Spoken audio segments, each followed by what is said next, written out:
collab with Ate Myrtle. And ito yung mga foods namin, guys. Ako na magsasabi. So, ito nga pala, guys, yung iced coffee ko. And ito yung coffee jelly namin. And ito, guys, yung chips namin na Cheetos. Ito ba, guys? And ito yung popcorn. Pinakamasarap pag namu-movie or movie marathon. Parehas lang. Wait, and ito yung matcha ni Ate Myrtle. Galing Starbucks sa akin, guys. So, ayun lang. Ay, hindi ko pa, guys. Nahanap ko, guys. Okay, meron kami dito. White rabbit. Yung nagtitrending ata sa TikTok, guys. Yung pwede nyo kainin yung balat niya. Pero hindi ito, guys. Ayun sa TikTok. So, ayun lang naman po ang pagkain namin. Hindi siya madami. Kasi pag madami, baka hindi namin maubos. Oh, dalawa lang kami. Anyways, bye! Papakita naman yung isang video na...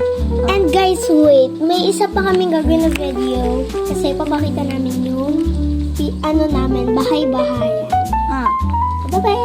Bye-bye! Make sure to follow us! And stay safe, just love, and have a nice day. Bye!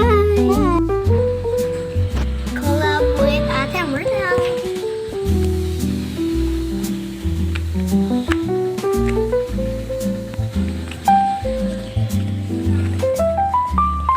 So, this is our coffee jelly na may sago.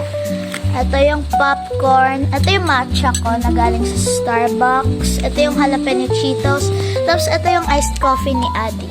Galing din Starbucks. Yeah. So, mag-midnight start kami ang collab with Ate Myrtle. Bakit may sarili mo? Hi! Nakita po. Ito yung pillow fort namin. Ang Ako, ganda. guys, gumawa. Katulong si Ate Myrtle. Ano ito yung napag namin, guys? Cocomelon siya na pang picnic. Oh, pang picnic talaga ito eh. Kaso, ginamit namin kasi pag sa lapag, baka malamigan yung likod mo. Tikman natin muna to, guys. Ay, sa'yo ko na yun. Ayun nga to. Try mo na. Masarap. Masarap yung sago.